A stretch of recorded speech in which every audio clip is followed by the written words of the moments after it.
Okay, this video is for the fucking boss man asking about scheduling and planners. So I guess I'm just gonna go on a little rant about where I was versus where I'm at now versus where I'm trying to be at.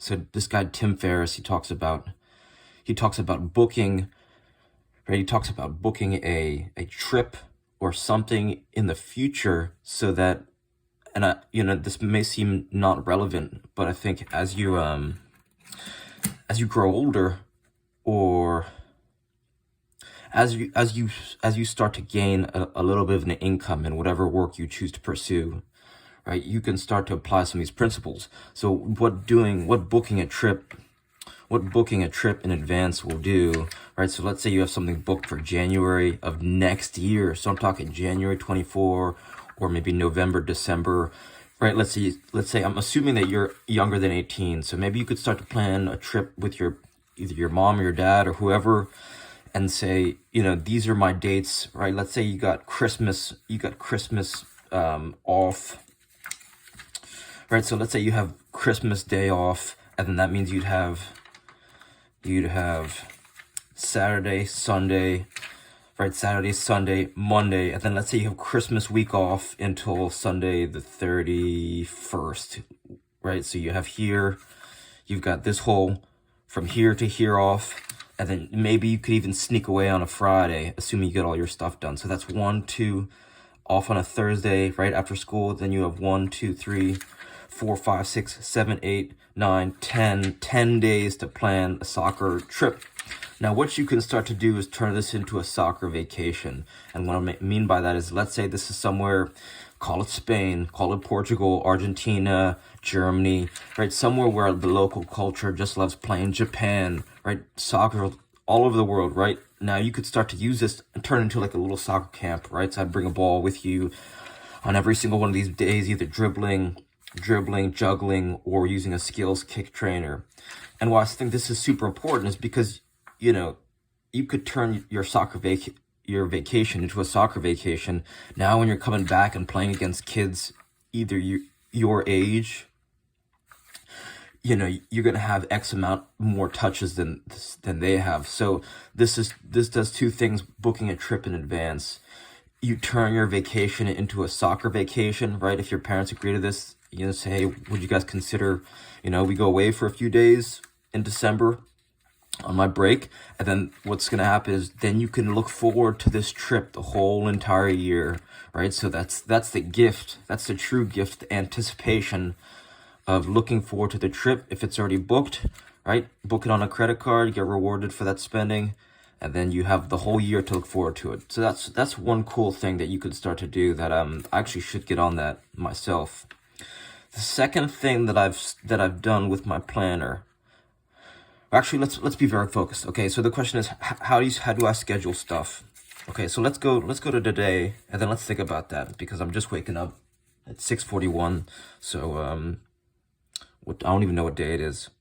I think today is Tuesday the 10th, right? Because I had my soccer seminar on the 8th. Okay, so Tuesday the 10th. How do I think about this? So usually the first thing I think about in the morning, it's not even considered in this thing, is I wake up, I hydrate, and I'm drinking Element right now. So I wake up, the first thing I do is hydrate, number one. Number two, you start to move around, play some music. So hydration,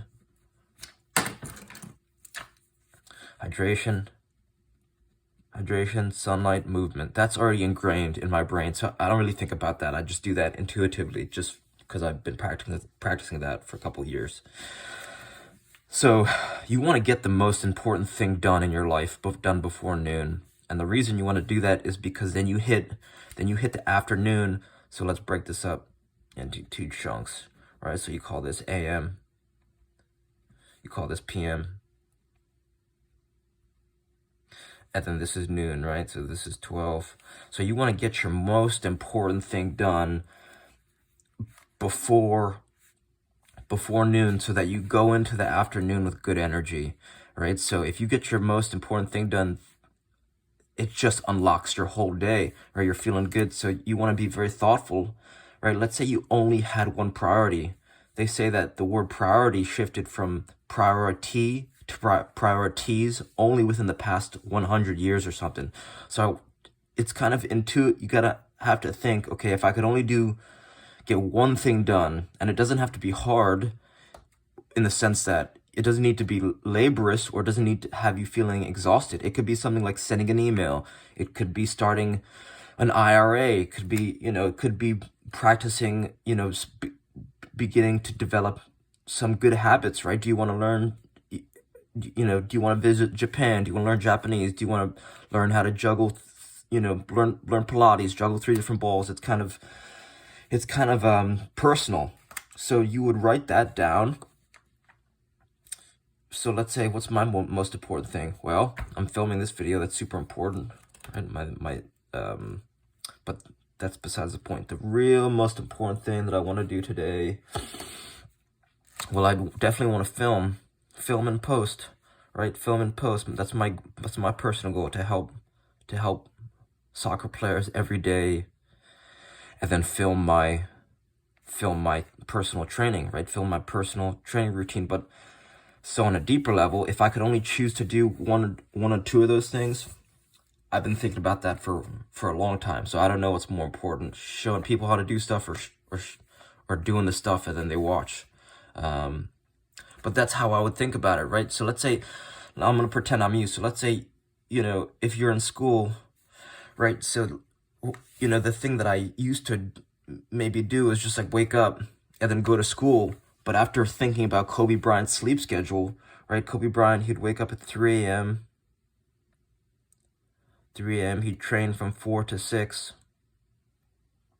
He'd go from 4 to 6. Then he would hang out, nap, and then I think he was back at it again at 8. So he'd lounge from 6 to 8, or nap from 6 to 8. And then he would train again from 9 to 11. Right, so obviously, he's a professional player and more time. But let's say you're in school, right? Let's say you have school on Tuesday. I mean, until I heard about Kobe's sleep schedule, I guess it's hard to visualize waking up at 3 a.m. to like train from 3 to 6, or get the most important thing done from 3 to 6. But what that will allow you to do is, you could probably crush your whole day's schoolwork on a Tuesday. But that's assuming that you're getting to bed at Monday at a reasonable time. See, if when I was your age, I'd probably be in bed by anywhere from 12 p.m. 12 to 3 p.m. That's one thing that I would fuck up, right? I would get to bed way too late, just staying up doing who knows what, probably nothing important. And then I wouldn't take advantage of like the time, the early morning, and then so I think that's one thing that you can really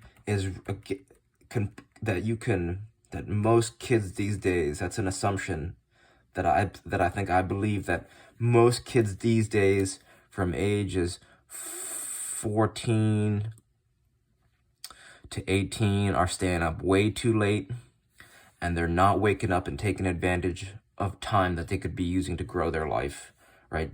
Either playing dumb shit on your phone, looking up silly videos. Yeah, so that's one thing. If I could go back, I would go to sleep earlier, and I would wake up early as hell, right? I would search Google Kobe Bryant's training regimen or training schedule, and start to incorporate that into your life, because then you could be the most productive person that in the sense that you're waking up early, you're getting your touches in, and you don't have to necessarily go anywhere between 3 and 6, right? So I'm in my living room, I'm getting my work done, I'm getting my, you could do rehab restoration, you could get touches in your kitchen if you got a basement, you get somewhere where you're not going to wake other people up. I'd start waking up early, get the most important thing done. Muhammad Ali would ask people, what's their little kids, ask them, what do you want to be when you grow up? Because the reason he'd ask that is because when he was younger, he would decide, right? He decided that he wants to be the best boxer of all time. So he made that decision, and then he kind of took action. He trained all day, 6 days a week, right? All day, 6 days a week. So, you know, I guess it's like, if you want to be an anything, you kind of have to just seek out the best people in your immediate vicinity and not in your immediate vicinity. Reach out to them, see what things you should start to do, whether it's soccer, whether it's, just decide what you want to do and grow your life and attack that. So I hope this helps. And maybe the last thing, as you start to progress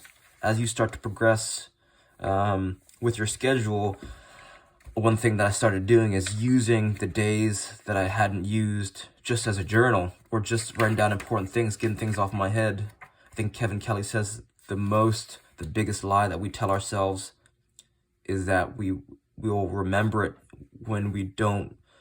We'll remember it even if you don't write it down. So if anything is important to you, right, you want to put it in your schedule. You want to write it down so you get it out of your head. They say the brain is good for coming up with ideas, but a poor tool to remember them. So anything that's important, you write it down. Goals, visions, dreams, lists, right? Lists are super important. So yeah, so I hope some of these ideas help, and thanks for your time. All right.